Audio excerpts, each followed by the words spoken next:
What's good, everybody? It's your boy Big Nate. Welcome to Big Nate's Book Reviews, some of the best book reviews. And today we have got a book haul. We got hella books to talk about. As always, I have broken. At this point, like I said, there's not even a book ban. That was just stupid. That was wishful thinking. And plus, all of these books I got for a very cheap, some of them even, in fact, free price. So today I got my doobie right here. It's ready to be sparked. And today we are smoking this for any and all people who have ever dropped off books for free consumption, because that is what the first 3 of these books are. And then the rest of them are basically ones I got for $1, but we'll get into all that. I'm getting ahead of myself. So if you got your doobie at home, go ahead and spark that for those who have given up books for free consumption. And without further ado, we are going to get into it after this doobie is sparked. Okay. Up first, we have... And okay, first off, check out, okay, I'll just show you the 3 I got off the, the 3 that I got off the side of the road. They have like a very sort of beautiful aesthetic to them.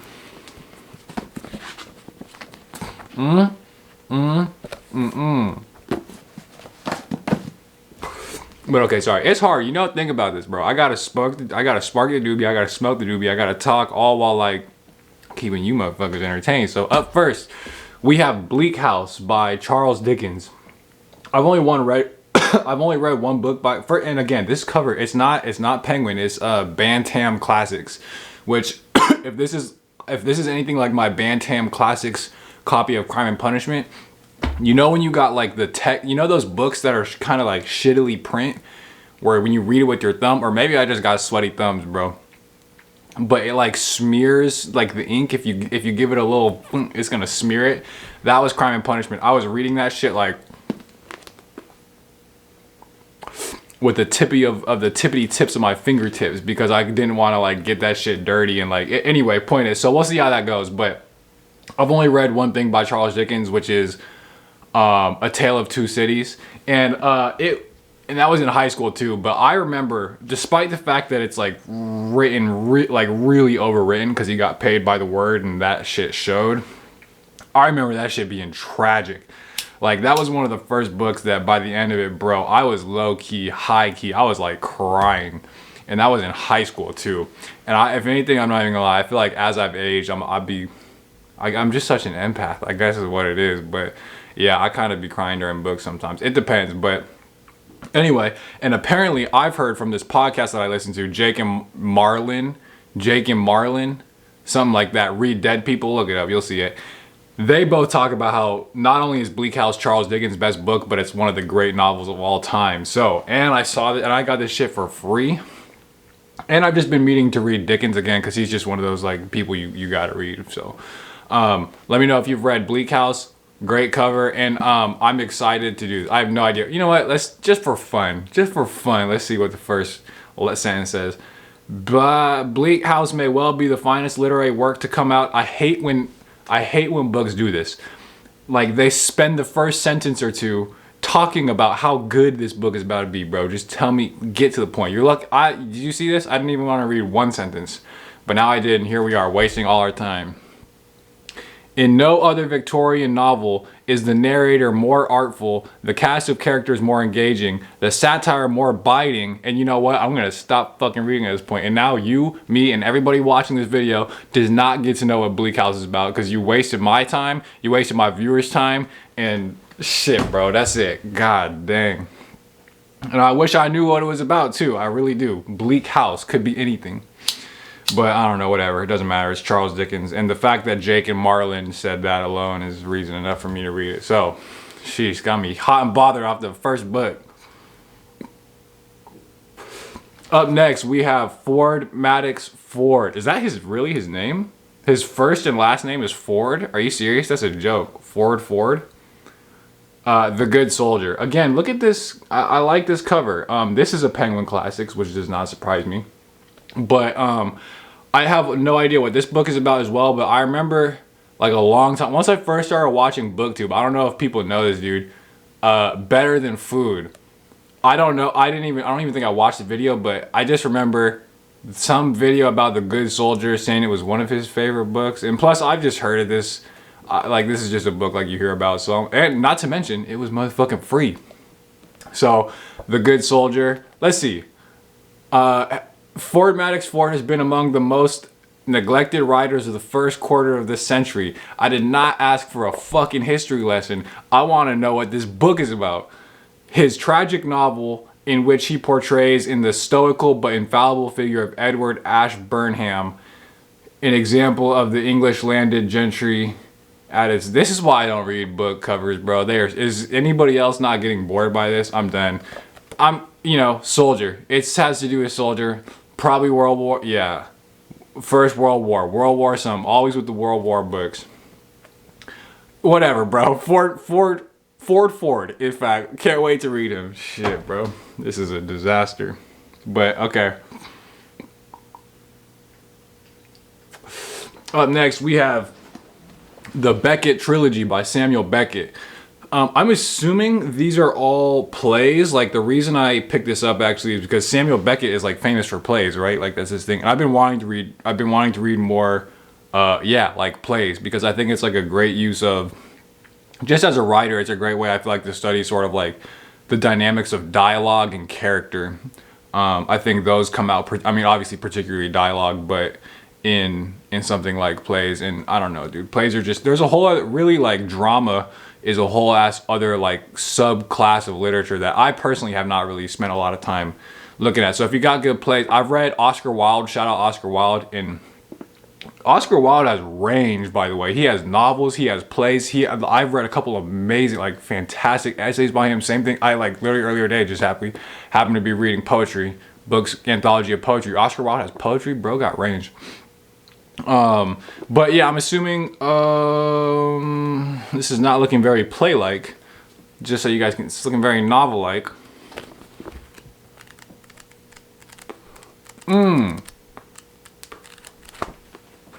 Well, I mean, either way, it's Samuel Beckett, so I guess this is 3 novellas, or watch it be. You know what I'm talking about when.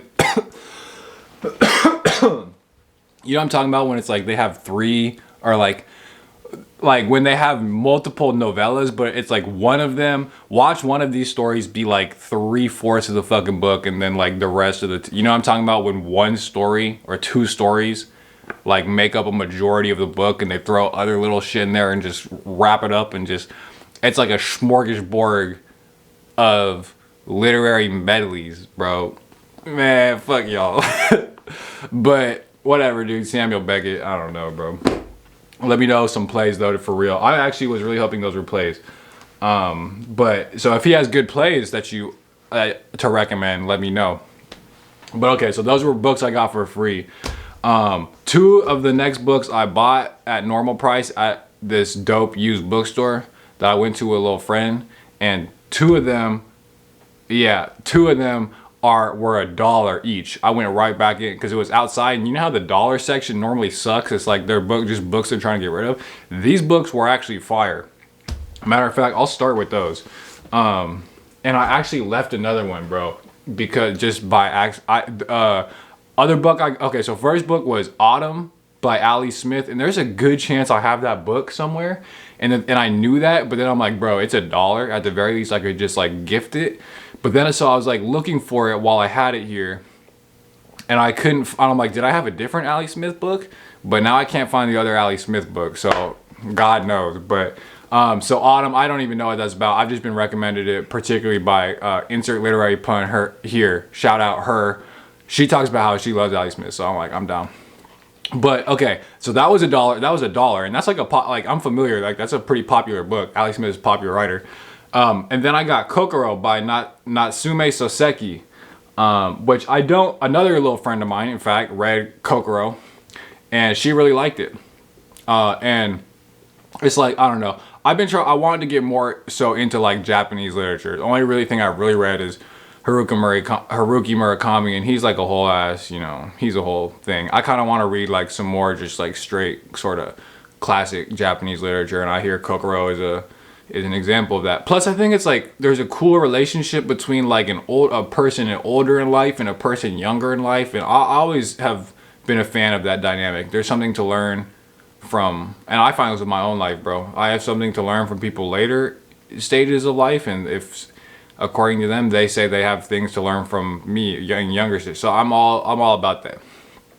Kokoro, cats, are they involved? What's up with Japanese people in literature, I guess, just having like a thing with cats? What is there a reason for that, or is it just one of those things that is liked? But let me know in the comments.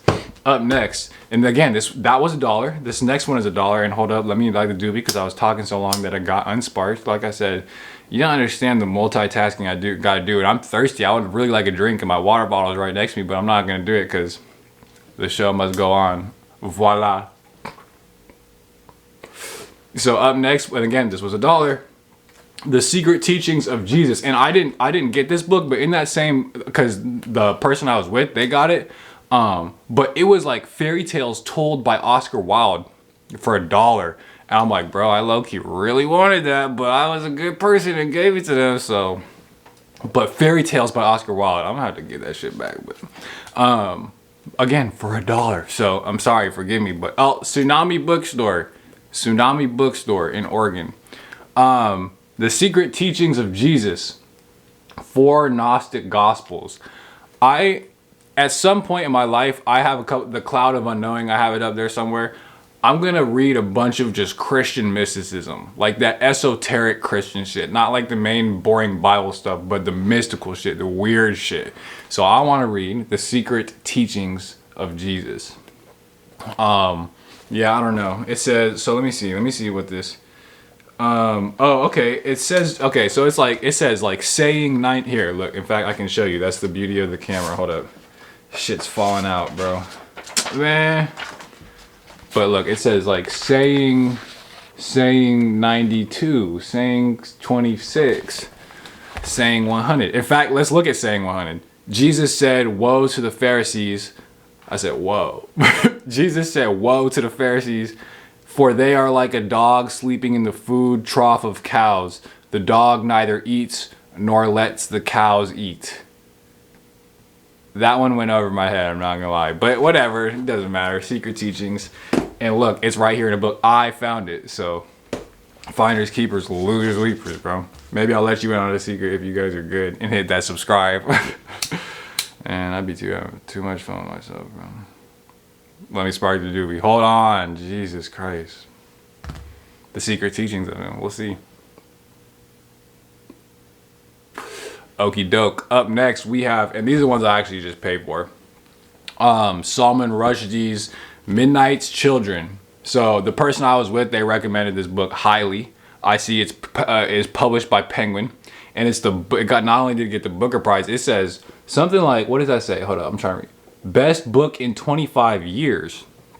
So it's like, bro, WTF? Not to mention this cover is just kind of cool. I can't tell if I like this cover or if it's kind of ugly, but I think it's cool. And if I'm not mistaken, it's related to magical realism. Salman Rushdie, again, is another prolific writer. I've heard of him more so in the context of political stuff, because bro's got money on his head. And they actually stabbed him, right? That's crazy. He got the Fatswana, which is when you have a bounty on your head. That's how you know he's writing good shit. So let's see what's up with Midnight Children. But yeah, this is fiction. Born at the stroke of midnight on August 15th. Thank you for getting, this is insane. This is insane what we've taken to get here. At the precise moment of India's independence, the infant Salim Sinai is celebrated in the press and welcomed by, so even then it's kind of like political, historical. Blah, blah, blah, blue, blue, blue. Don't care. Midnight's Children. I'm sure it's going to be good. Salman Rushdie. Bless up. Prayers up to him. Glad he's good. And let's see what all the hype is about. So up finally, last, but I dare say not least, we have Italo Calvino. I know they're getting excited in the comments now. Yeah, Italo Calvino, Invisible Cities. I believe, okay, so I've been told, let's see, that it's like almost written like vignette poetry style. Like I think he does something with form, but let's see. Kinda. I don't know. But they're little vignettes, which is always fun. This book is short too, but I hear fantastic things about this book from many different sources. And not to mention, that's a cool, look at this little cover. I like that. And Italo Calvino, he's another writer I've been trying to get to for a while. So It's a short book. It's one of his biggest books. I saw it in front of my face. And like I said, yeah, it's at this dope bookstore, so I'm finna get that every time. But okay, that was my book haul. Those are more books, even though I read at this point a rate of like a book every other freaking week. Here I go, far out purchasing what I can read. So I guess that just means I need to read more. So let me know if you've read any of these books, which one I ought to get to first, if you liked, did not like, disliked, or did like. And yes, I just said the same thing twice. Ooh, I got bars. Drop a comment in the comment section. Subscribe, like. Thank you for Instagram, Big Nate's Book Reviews. And thank you for watching Big Nate's Book Reviews, home of the best book reviews.